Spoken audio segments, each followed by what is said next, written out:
this was one of the most major lighting projects I've ever been a part of, and I'm really, really grateful for the experience and for everybody who helped with it, as you will hear.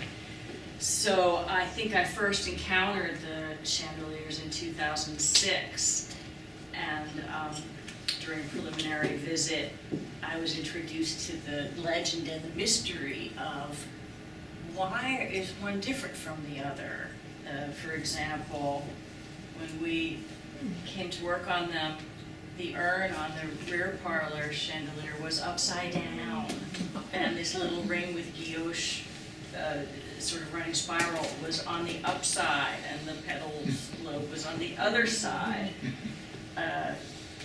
Also, it was legend that the rear parlor chandelier had actually caught fire and burned and fell down, and this was in the realm of folklore because nobody could say or prove otherwise.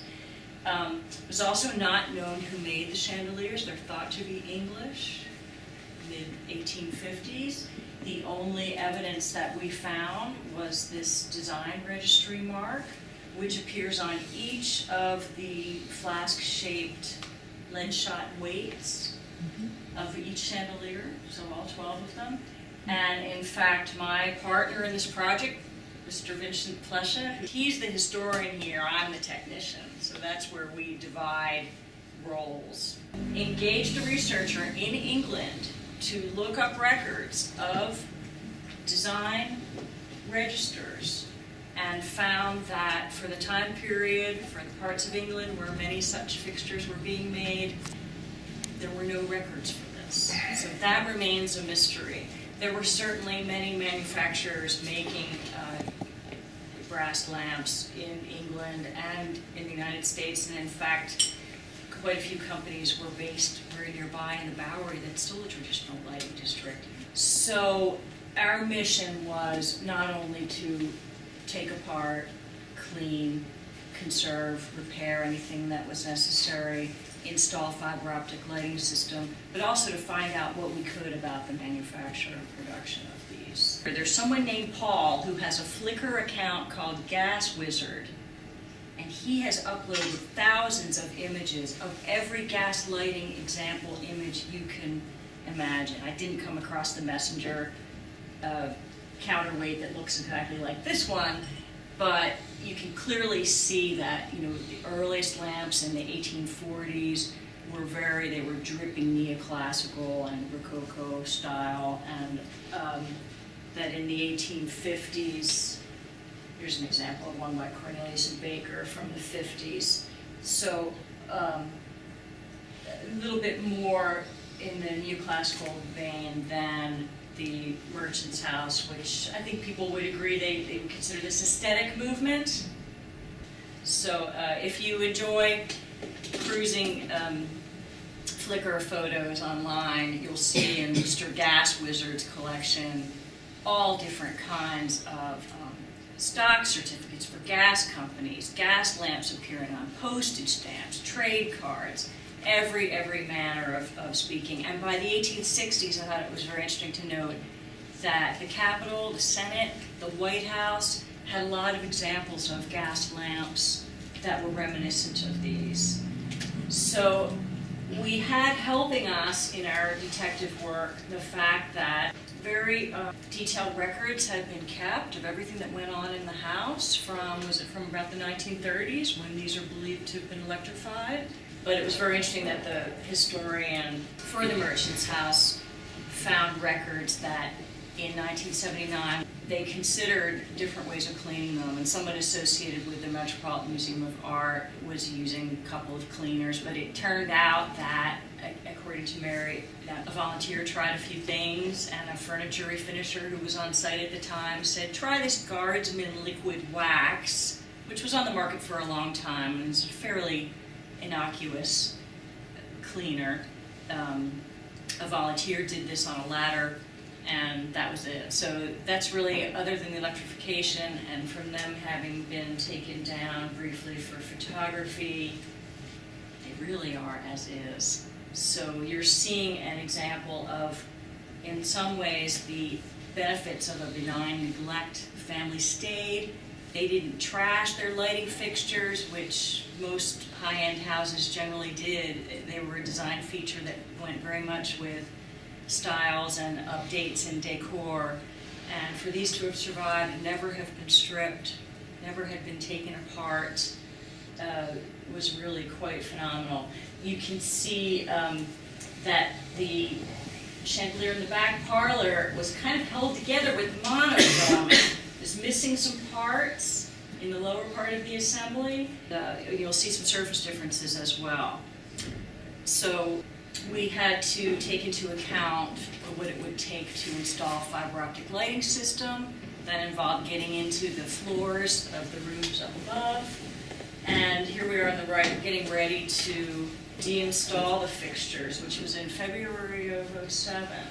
A representative from Artex, Art Moving Company, worked with us on scaffolding, labeled every piece individually. And you can also see that when you have a strong light or a flash on these fixtures, you could even then get a sense of parts of them looked rich brown, parts of them looked sort of a burnt orange or amber, parts of them looked like a very bright gold, and others had a mysterious greenish tinge. But it took strong light to do that. Look how dark they appear. Simply just caked with dirt and tarnish. So everything was carefully mapped out before we started, figured out what it would take to safely get them down, had the electrical parts all sorted out. But, and remember, these two parlors are full of all this lovely and fragile kinds of things. So working in here to take the chandeliers down and put them back up again involved moving a lot of things out of these rooms. It was quite an undertaking, and it's pretty amazing that the house put up with us doing everything that we had to do. So all was very carefully packed to take back to my studio in Broomall, where it was then documented and disassembled more fully. You can see the remains of electrical wiring, and again, in very strong lighting, you can just see those tantalizing tinges of greenishness and of gold, and of a rich amber color. They were so dirty that in order to take a good set of record photographs, which in conservation is always done, we had to do a preliminary cleaning. So we carried out a simple aqueous smell detergent cleaning. We disassembled things very carefully so as not to hurt or scratch anybody. What you're looking at here is part of a very unique system that few surviving examples are known. These lights could be raised and lowered, and they had these counterweight items because there is a water slide system inside. So it was a very, very smooth movement to raise and lower the fixtures. You say water slide? Could you explain that? Water slide. Well, within, see the tube with the knurled exterior? And then you see the little thin tube here alongside it? That actually goes inside the other one and would have been filled with water so that it could literally be lifted up and down. Now they can't anymore. They're not filled with water, and in fact we tied airplane cable around these wheels to secure them so that nobody can yank them up and down. Hopefully you don't see those cables. I can just barely see them myself. But that's what that allowed that to do. And on the top of the little vessel in the middle of those pulley wheels, there's a little opening with a little slide cover, and that's where you would have poured the water in. So there's no steel that would have rusted from the water. It's all Brass. Yeah. Some of the more structural pipes in the main assembly were a redder brass, which they would have been harder, a bit more durable. Anyway, so preliminary cleaning, disassembly of all parts, and again, here's the back parlor chandelier. Here's that upside down urn. But we didn't know which one was right and which one was wrong, because we had two. So it was really very, very interesting to puzzle this out. Now, the distributor for the gas arms on the rear parlor chandelier was had been damaged, was open, and that was yet another clue. Here we are with showing what the documentary photography looks like, laying everything out, carefully labeled. See, here's the inside tube, and then the smaller one within it. And there's the top of that reservoir. The main tube would have gone in here, and the water would have gone in here. Again, you're seeing some of the different colors that we felt we were seeing. You know, a rich brown, a very bright gold, a deep amber, and so forth. Let's see. We also looked at everything in ultraviolet light because we were very interested in characterizing and, as you'll hear soon, identifying some of these finishes, trying to confirm or deny whether they could have been original to the 1850s and have not been recoated, revarnished, relacquered, as one usually might expect to happen over a period of 150 years if we weren't in such a situation of authentic context where we knew things had not been done. We met with Don Fenimore, who was the metals curator at Winterthur for many years, who came to my dining room and looked at all the pieces with us and gave us some very good insights about the lacquers and colorations, and also led me to trade catalog literature, which I knew of from the Winterthur Library, which has wonderful workshop books about the recipes for the lacquers, how they made them extra durable by baking them after they were applied, and different chemical finishes to get different colors. Here's Vince at the stereo microscope looking for traces of paint, varnish, what have you, as the project moved along. We also took samples for analysis at the Winterthur Analytical Lab.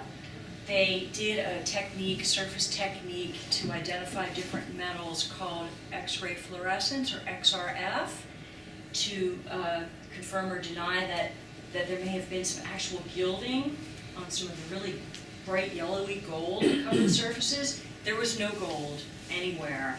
And these little tags you see are where we took samples with alcohol swabs for them to do a couple of other techniques used to identify organic materials, and showed finally that these could have been natural resins and shellacs that were available in the 1850s and not later synthetic polymers. So that was all really good evidence in favor of them being original, and we wanted to make sure that we could preserve them as best we could.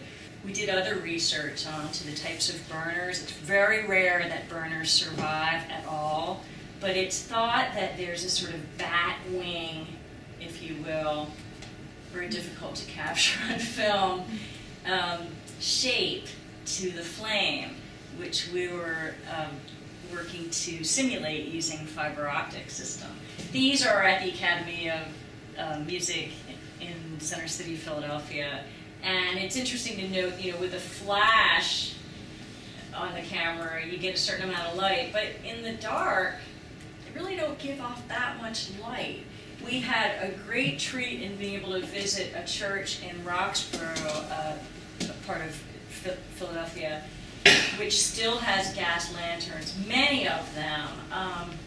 This is showing maybe, I don't know, a sixth to an eighth the size of the church. And when you look at the trade cards and the trade literature for the early gas fixtures, they're glowing. They use images of flowers and birds and clean, natural children and bucolic settings. But what Vince turned me on to were some accounts of the day that, it hissed, it smelled awful, it was smoky, people are fainting, and then without the flash on the camera, they really don't give that much light. We did find lots of evidence of manufacture, and it kind of goes with our understanding of the shop work that, okay, say these parts were all produced in England, the manufacturer's workers would have assembled the fixtures before shipping them out, and they would have made sure that there were 12 stopcocks, each fit the whole board for it, which was marked with a letter that it corresponded to. Found lots of things like that, little punch marks that would correspond to the same number of punches where the piece would have gone.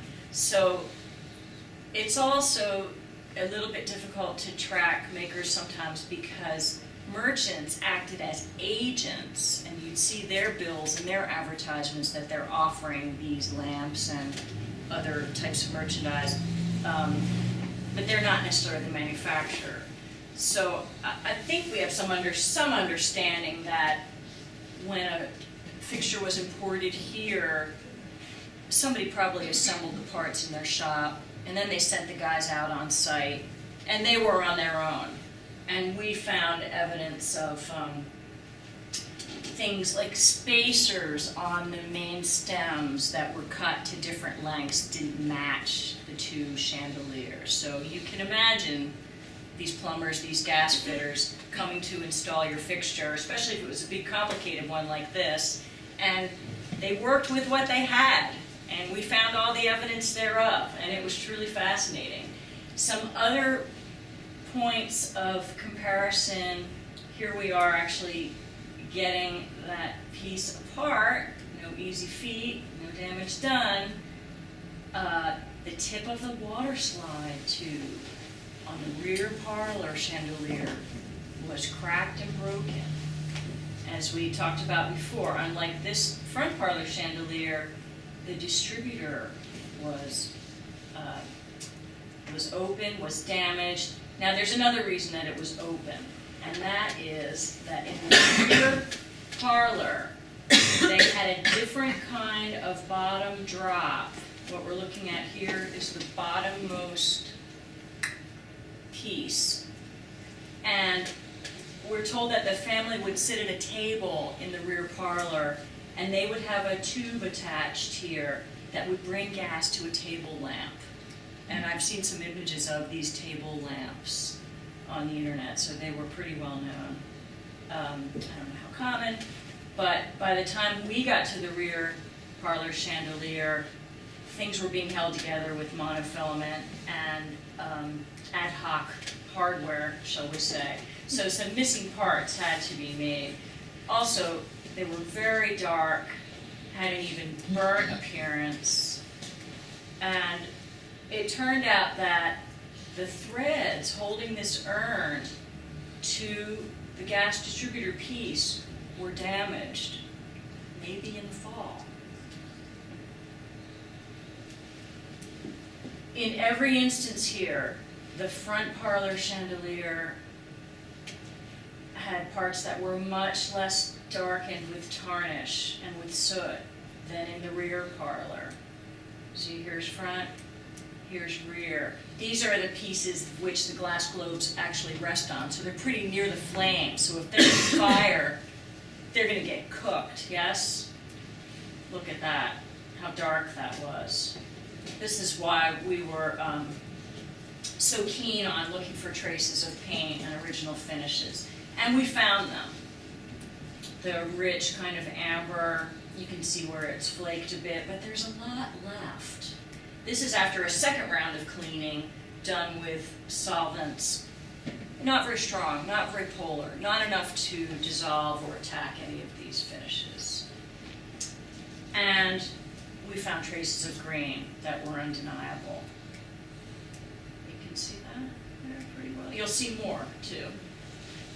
The urn outside of where it had the trefoil kind of foliate spray, there were hidden traces of green.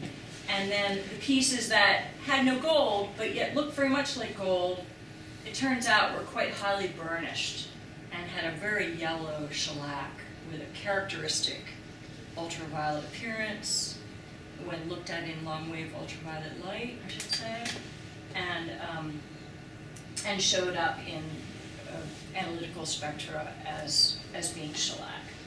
And you can almost see it pooling, a little bit orangey looking in these recesses. On some of the shade holders, we were actually able to pick up traces of green paint on a swab. So we were on our way to confirming that there was a bright green paint on here. We're looking at the tip of one of these arms here that holds these shades, and it's very difficult to see. Greenish crystalline kind of material. Well, guess what? Copper corrosion products look like that too. So is it copper corrosion? Is it green paint?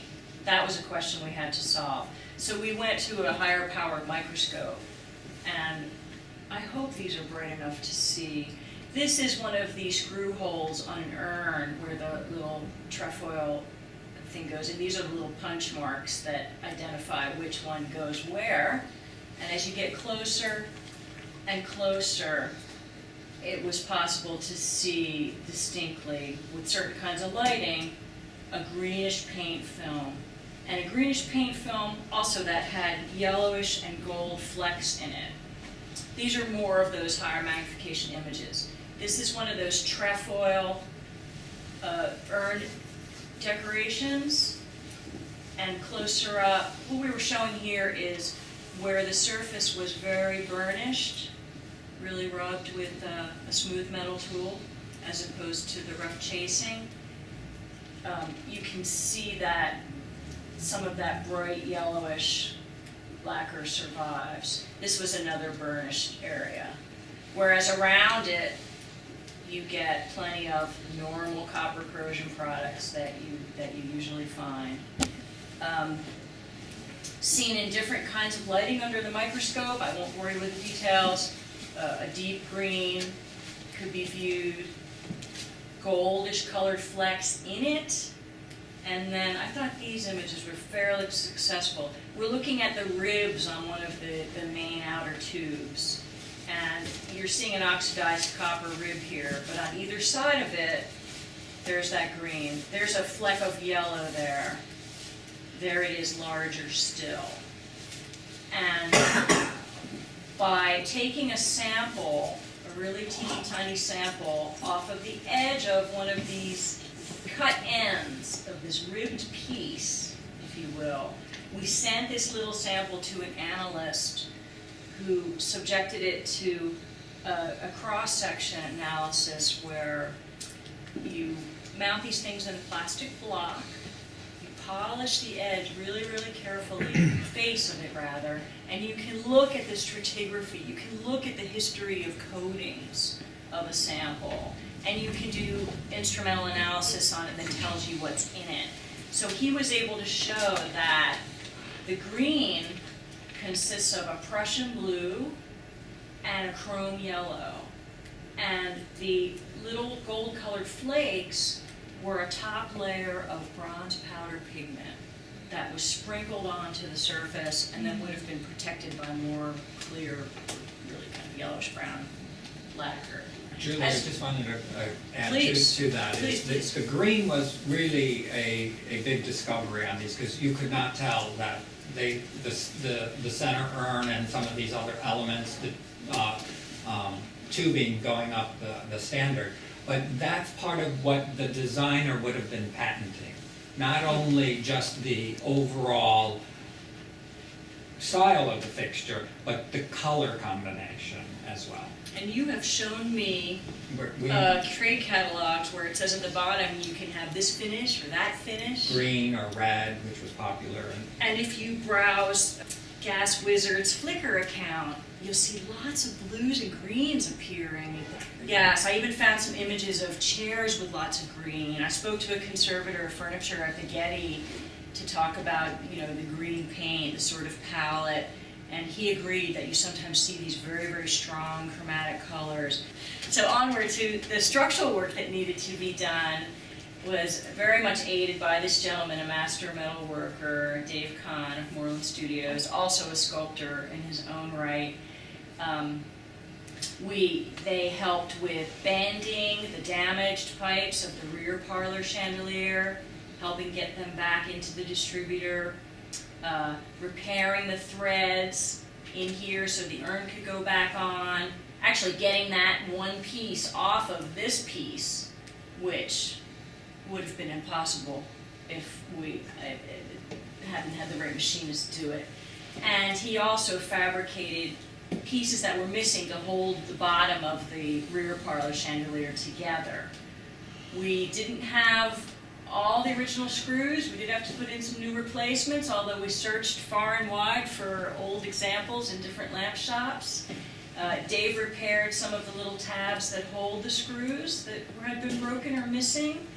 And he also made some brackets, which we put a nice varnish on. You won't notice that looking like new brass, that hold the flame up to the right height. Because remember, the actual burners are gone.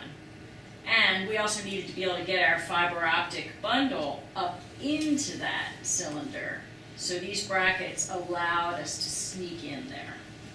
Back to the surface treatment, we were able to clean off tarnish very selectively and as much as we wanted to and dared by carefully pre-soaking things, tracking the pH, doing a very carefully observed and measured cleaning with lots of rinsing, and then careful soaking afterwards in successive changes of water so I could watch the pH come back into the normal range. For our coating system, we wanted to choose something that would isolate and protect the original finishes. That was really remained one of the primary objectives of this treatment. So this is typically what we do. Take a brass plate, try a different coating, see how they look. We wanted to dye them. We didn't want them stock clear. We wanted them to look the colors that they should look. Because remember, there were a lot of losses to the original coatings. They would look very sketchy, very patchy. So that was going to be filled in by airbrush. You can see me testing my green, my gold, my brown. We set up, as one does when one's lacquering metals, lots of ways to hang things, to keep them out of the way. We wanted to mask off parts of, say, the urn that we didn't want to paint green, because they weren't painted green. They had a piece of gold trefoil in front of them. We carefully taped all the threads so we didn't get coating on those. And let's see, we also prepared and painted strips of Teflon and Tyvek to wrap the fiber optic bundles and the threads with. Some pieces had so much really disfiguring spots of tarnish that we had to take some extraordinary means to clean those up a bit. And because wherever something is spattered, something is scratched, fly specks, you know what those are? That's fly feces. Mm-hmm. They like to land on things. They like to leave little presents. They cause corrosion in a very isolated, localized way. But we found with very, very careful mild abrasives, which we tested fully, as we always do, and then some filling in with our varnish, that's on the way there, it's not all the way there yet, that really helped. And for the pieces that looked gold, that had a lot of disfiguring spotty tarnish, we were able to compensate for that as well. So from a distance, they look not brand new, but they look as they should, cared for, aged, natural. When one coats metals, not only the selection, but the application is very critical. You don't want to apply a 100% glossy finish to a historic object like these, but you have to do many coats. You have to first do a couple of protective coats, then you can add your dyes, your colorants, and your matting agents and continue from there. So along the way, just many, many details, many little parts to keep track of, which we did. Many interesting findings inside the counterweights. Things fell in. Yes, they were dusted once in a while. We even took out all the lead shot. We made sure everybody had an equal weight inside and that it was cleaned. And we took samples of the inside of every piece of pipe. because who knows, someday some scholar of combustion and fossil fuels may want to analyze them and see what's in that soot. Does it let us speak to the quality of the gas produced at a certain time? Are there different layers? To my knowledge, nobody has done this kind of research, but I'll share with you what I think is a really interesting analogy. Some paintings conservators were studying cross-sections of paintings to try to figure out, when they were cleaned, when they were restored, what was overpaint, what was original. Well, when they found in the grime layer a marker for an element called vanadium, they knew that that grime could not have gotten on that painting until we were starting to extract crude oil from Venezuela, because prior to that, the oil resources did not contain vanadium. So to find some kind of marker like that, that's when we researchers get really excited. So, okay, many layers of preparatory varnish, carefully filtering paint for the airbrush, happy little counterweights hanging up to dry, and so forth. See, so these are the features which we knew were green. Some really quite bright, some pieces over a dark brown patina, structural pieces it seemed. And we cleaned accordingly so as to preserve as much of the green paint as we could. The bronze powder flake we actually applied by sprinkling.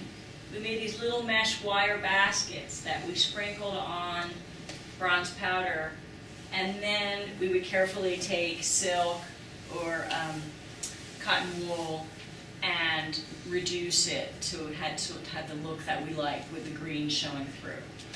But all this was done with lots of testing and lots of comparing which color we really felt was right. Now, preparing the fiber optic bundle and getting a bat's wing shaped tip cast in acrylic that we then polished. And you see that when you have we rig these up at home with an old slide projector, because we really wanted to see we needed to know what the height was going to be. We wanted to make sure that the light came through at the correct position for the shades. And we're actually, believe it, we're in my, Donna Castle and Vince Plesha are in my mother's basement making a long run of fibers. We wanted to get as much light as we could, but we knew we had to get the bundles to pass through the floor. We had to get them to somewhat disappear alongside the fixture because they couldn't go through the inside. And one does not drill through historic lighting fixtures, no matter what any dealer might tell you, if you really care about them, to pass electrical wiring or other types of hardware through them. In the interest of time, we'll just enjoy these a little more. We took the excess fiber optics and we kind of jacketed them in black and laid them into the bowl where they can safely rest. We made sure everything was padded and protected as it went up. We were able to put 2 scaffolding planks on either side and rest there for that part of the work. And do remember, the scaffolding that we were so lucky to be able to use for the whole process could not pass from one parlor to the other without being dismantled. So were we able to do all one chandelier and then all the other chandelier and only have to move the scaffolding once? No! The chandeliers turned out, I hope, to everybody's satisfaction and appreciation, certainly to mine, and I can't thank the Merchants House Museum and my supporters and my very, very important project partner for all their participation and help with this. Well, you're welcome.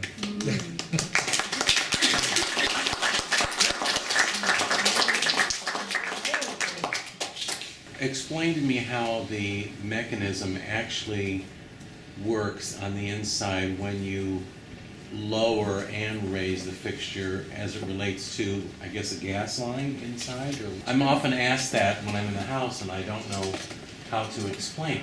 You've got a tube that's tied into the gas distributor sending gas to each of the 6 burners. And then when that tube from above slides over it, it stays within the area of water on the spiral tube. And that seals, the water seals the gas from escaping and catching on fire. But water evaporates over time if you just let it sit there, and that's why when Julie talked about that little swivel, that's where not only would you add water once, but you would need to add water as it evaporated, and to prevent that process from happening too quickly, they topped it off with oil. So the oil is floating. And Acts the as a water can cap. evaporate, Right. okay. So as long as that central spiral tube is filled with water, it acts as a sealant where those two pipes are riding one another if you raise or lower it. For lack of a better term, I was told, almost like a telescope. Yeah, Yeah. Yeah. Okay. yeah. But the purpose is to seal Right. what you can't get a tight seal on in 1855. Okay. Thank you.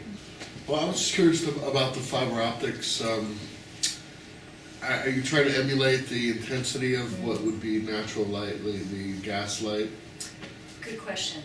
We can't show you the projectors that are the source of the light. It's kind of like a slide projector, but they're like in that wall back there. And there's like a plexi wheel that rotates in front of the lamp, and you can take ink or paint and put some colors on it, so as the wheel rotates, the light passing through is changing a little bit. You do lose a little bit of light depending on the length of your bundle, but what we did, we used as many fibers as we could for the diameter we could achieve and for the distance we had to be from the projectors. So it was all really a practical matter.